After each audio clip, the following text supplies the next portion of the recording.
নবী করিম সাল্লাল্লাহু আলাইহি সাল্লামকে স্বপ্নে দেখার ব্যাপারে উলামায়ে কেরামের দুইটা ব্যাখ্যা আছে। একটা ব্যাখ্যা হলো হাদিসে আসছে নবী সাল্লাল্লাহু আলাইহি সাল্লাম বলেছেন, কেউ যদি আমাকে স্বপ্নে দেখে তাহলে সে সঠিক দেখেছে, কারণ শয়তান আমার আকৃতি নকল করতে পারে না। এই হাদিসের একটা ব্যাখ্যা হলো, অনেক উলামায়ে কেরামের ব্যাখ্যা হলো, সাহাবীরা যারা নবী সাল্লাল্লাহু আলাইহি সাল্লামকে চিনতেন, ওনার চেহারা মুখস্থ ছিল, তারা যদি স্বপ্নে দেখে তাইলে তিনি নবী সাল্লাল্লাহু আলাইহি সাল্লামই, শয়তান তার আকৃতি ধারণ করতে পারে না, এটা তাদের কথা। আমরা যারা নবী সাল্লাল্লাহু আলাইহি সাল্লাম কেমন ছিলেন, তার চেহারা রূপ কেমন ছিল আমরা দেখি নাই, তো আমরা যদি স্বপ্নে দেখি সেটা নবী আলাইহিস সালামের চেহারাও হতে পারে, আবার অন্য কাউকে আমার নবী সাল্লাল্লাহু আলাইহি সাল্লাম মনে হতে পারে, সেইটাও হওয়ার সম্ভাবনা আছে। এটা এক শ্রেণীর উলামাদের মত। আর অন্য অনেক উলামাদের মত হলো না, কেউ যদি স্বপ্নে দেখে, কেউ তাকে বললেন নবী সাল্লাল্লাহু আলাইহি সাল্লাম, অথবা তার মনে হতে নবী সাল্লাল্লাহু আলাইহি সাল্লাম, তাহলে তিনি কিয়ামত পর্যন্ত যেই দেখুক না কেন সে নবী করিম সাল্লাল্লাহু আলাইহি সাল্লামকেই স্বপ্নে দেখেছে, এবং এটি সন্দেহাতীতভাবে তার জন্য একটা শুভ সংবাদ যে তিনি নবী সাল্লাল্লাহু আলাইহি সাল্লামকে স্বপ্নে দেখেছেন। যদিও এই স্বপ্নে দেখলেই তিনি নিশ্চিত হয়ে যাবেন তাহলে আমি সাহাবী হয়ে গেলাম, আমি জান্নাতে চলে গেলাম, এরকমটি মনে করার কোনো সুযোগ নাই। নেক আমল আমাদেরকে অব্যাহত রাখতে হবে। বাকি কারোর স্বপ্ন কেউ দেখার পর যদি সন্দেহ করে অন্য কেউ, না তুমি দেখো নাই বা নবীকে দেখো না, অন্য কাউকে দেখছো, তাহলে তার এর কারণে ঈমানের ক্ষতি হবে না। আমার খালাতো বোন, মামাতো বোন এবং ফুফাতো বোনের সাথে দেখা দেওয়া জায়েজ হবে কিনা জানালে উপকৃত হব। জটিল প্রশ্ন ভাই। জটিল কেন বললাম?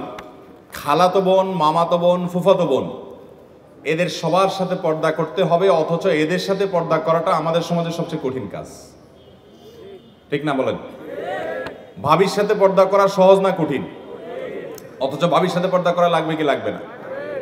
আমাদের সমাজে ভাবি এবং দেবর সম্পর্কটা, এটাকে দেখানো হয় এক ধরনের খুনসুটি করার রাইট, অধিকার আছে এই টাইপের সম্পর্ক হিসাবে, ঠিক কিনা বলেন?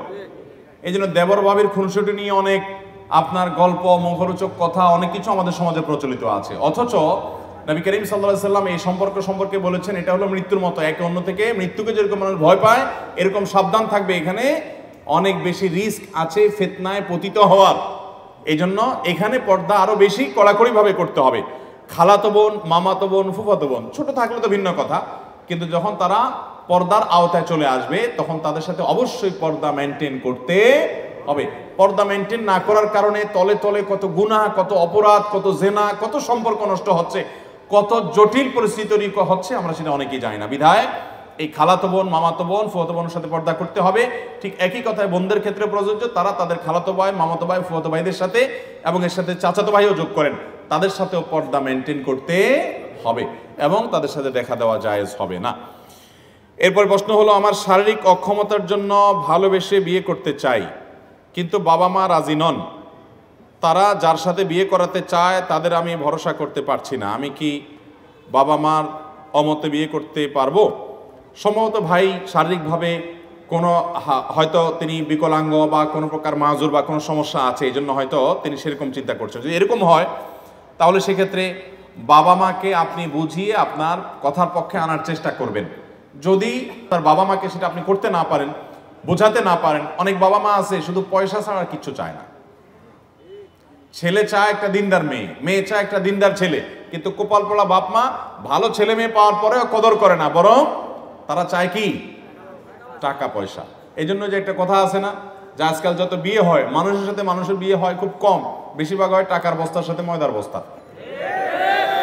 এক পক্ষ ময়দার বস্তা, আরেক পক্ষ টাকার বস্তা। আল্লাহ তাআলা আমাদের মানুষের সাথে মানুষের বিয়ে করার তৌফিক দান করুন।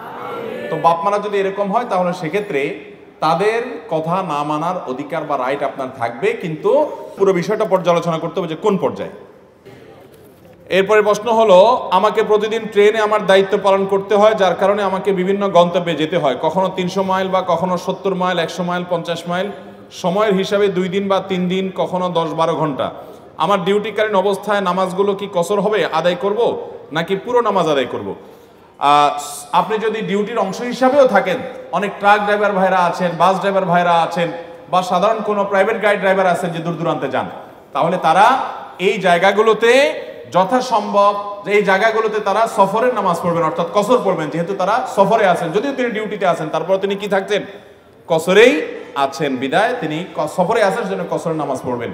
তিনি কোনো গন্তব্যে গিয়েছেন, 12 ঘন্টা থাকছেন, রেলে তিনি 12 মাস ডিউটি করেন, তো 12 মাস ডিউটি করলে ওই সফরের মধ্যেই থাকবেন, 12 মাস তিনি কসরের সুবিধা পাবেন, যেহেতু সেখানে তার বসবাসের জায়গা না সেটা। হিন্দু বন্ধুর বিয়েতে দাওয়াত খাওয়া জায়েজ হবে কিনা জানালে উপকৃত হব।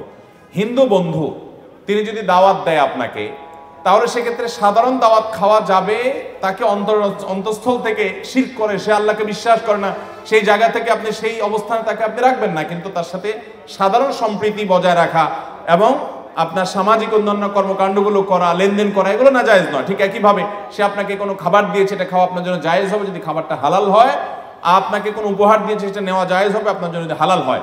সাধারণত হিন্দুদের বিয়ের অনুষ্ঠানে যে আনুষ্ঠানিকতা আছে সেটার মধ্যে শিরকের উপাদান থাকে। শিরকের উপাদান থাকার কারণে শিরকের মজলিসে যাওয়া সুস্পষ্টভাবে হাদিসে নিষেধ। এমনিতে কোনো ভোজন অনুষ্ঠান, এমনি কোনো আনুষ্ঠানিকতা বা পারিবারিক অনুষ্ঠানে যদি আপনি যেতে চান, সেখানে আপনি যেতে পারেন। ওই যে আপনার মধ্যে ঈমানের যে ওয়ালা এবং বারার যে দাবি আছে সেটার কোনো ঘাটতি হতে পারবে। নবী করিম সাল্লাল্লাহু আলাইহি সাল্লামকে একজন ইহুদি মহিলা দাওয়াত করেছেন, তিনি সেই দাওয়াত গ্রহণ করেছেন, আবার অনেক মুসলিমকে খাইয়েছেন। আল্লাহ রাব্বুল আলামিন সবগুলো কথা অনুযায়ী আমাদেরকে আমল করার তৌফিক দান করুন। এরপর প্রশ্ন হলো, আমার মা আমার খালাতো বোনের সাথে আমার বিয়ে ঠিক করে, হঠাৎ তাদের মধ্যে টাকা নিয়ে ঝগড়া হয় এবং বিয়ে বন্ধ হয়। আমি আর আমার খালাতো বোন সাক্ষী ছাড়া কাজী অফিসে গিয়ে বিয়ে করে ফেলি এবং যে যার বাসায় আসি।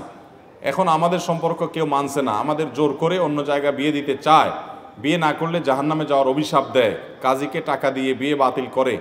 এখন আমরা কি করব? জটিল প্রশ্ন ভাই।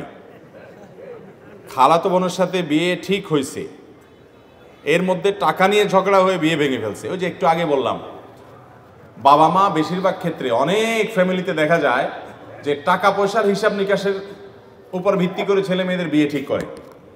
তো এইরকম যদি হয়, দিনদারিকে তারা প্রাধান্য না দেয়, তাহলে সেক্ষেত্রে আপনি দিনদারিকে প্রাধান্য দিয়ে বিয়ে করতে পারবেন। এখন কতটা আপনি আপনার খালাতো বোনকে বিয়ে করছেন কিসের কারণে? যদি বলেন যে দিনদারিতার কারণে, তার মধ্যে দিনদারিতা আছে, তাহলে সেক্ষেত্রে সেও মা বাবার অবাধ্য হয়ে এরকম কাজী অফিসে গিয়ে এরকম, আচ্ছা পালায় পুলায় বিয়ে করতে হবে কেন ভাই বলেন তো? পালায় তো করে চোর চুরি করে, সাধারণত চোর চুরি করে কি করে?